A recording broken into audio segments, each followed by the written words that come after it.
Recording. Alrighty, folks, as we get prepared and set up here for our goal setting and achievement workshop today. Alrighty, folks, there we have it. Goal setting and achievement. Hey, folks, great to have you with us today, and I think this will be a great investment of your time. My wife, Letitia, owner of the Maine's W7 Coaching and Training Company, and me as the coach and trainer, Ziglar certified. We're using Ziglar philosophy mixed with some of my own experiences and my own philosophy to present today.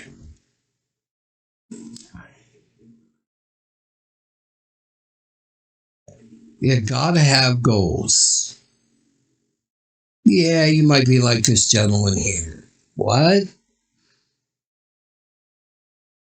Do I really have to have goals?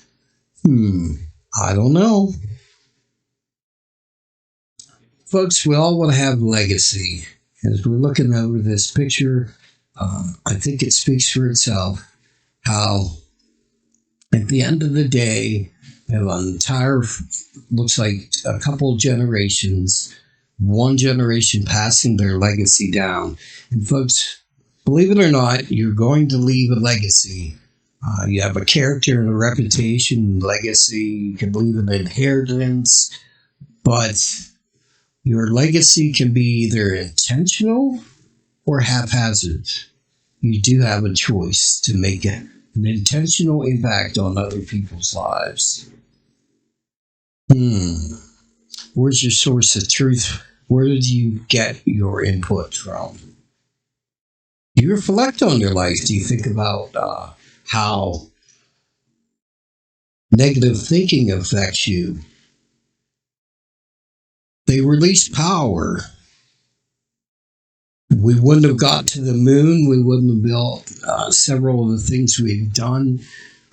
Great opportunities we've accomplished in space, all by teamwork and a group of people setting goals.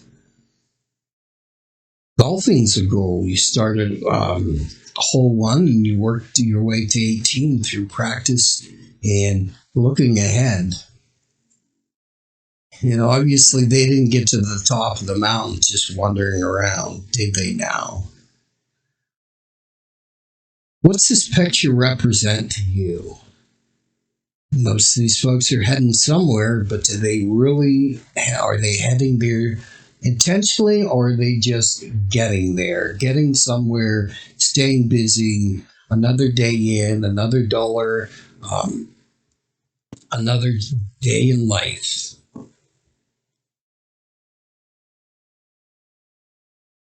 So are you a wandering generality or a meaningful specific? When you think of your life, you know, if you don't have a target and you were, well, actually, if you were blindfolded and you had no target, you couldn't see the target, even if you had one target, but you couldn't see it. So therefore you couldn't hit the target. And then I guess in a way you could say you didn't miss, but that's the way most people are. They don't want to really set a goal because, hey, guess what? When things don't work out, then they have no responsibility for their own lives. The smart question is, if goals are so important, how do I set them properly? It's a great question. We're going to answer that for you. Oh, no! Suppose you like me, you hate math. Yeah, time for math, oh my. 3 times 4 equals... obviously 12, but 133,647 times 5,689 equals what? Answer 6,907,738,783. So we have a 7-step formula for setting goals and reaching your goals. Step one, you have to identify your goal. It has to be your goal, not somebody else's. Step two, the benefits. You're not going to do something you obviously don't think you're going to get anything out of. One of my favorite things that got really clung to me in my early years was Mr. Ziglar would often talk about, well, you obviously know today you can do something to make your life worse. So obviously then you must know that you can do something to make your life better. Oh, wait, obstacles. Yeah, we have to look at those obstacles. And if we don't have a why, we're not going to go there anyways. We have to have the skills and the knowledge, and how we're going to attain that. Well, one of the ways is through acquiring more knowledge and using that knowledge with a recipe of experience and accountability to gain and build our skills. Confirmation is so important. Step 5, we have to find the right people that help us. A group of people that's heading in the direction we want to head. Not a group, it doesn't have to be a large group. A couple people, right?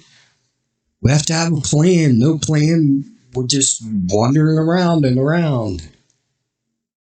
And of course, obviously, without a deadline, a dream is just a disaster. It's heading nowhere because it can't ever get there. When you become a goal setter and achieve your goals, you're learning to train fleas. You must know how to train fleas. So hopefully this works. And it didn't. But anyways, the way you train fleas is you put them in a jar and you let them put a lid on the jar, and after a while they keep bouncing up against the top of the lid, and you can't take the lid off the jar. And they are then trained that they can no longer jump out of the jar and be free. What you get by achieving your goals is not as important as what you become by achieving your goals, Mr. Zig Ziglar. So obviously, I can tell you in my own personal life what has happened with me personally. I've not accomplished all the goals I've set, but I've learned more about why it's important to set the goals. I've grown, I've accomplished more than I ever have.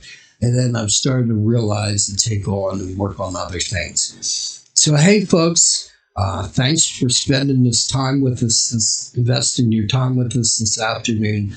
We just appreciate you. And you can contact us at Maine's W7 Coaching and Training at gmail.com. Bye-bye.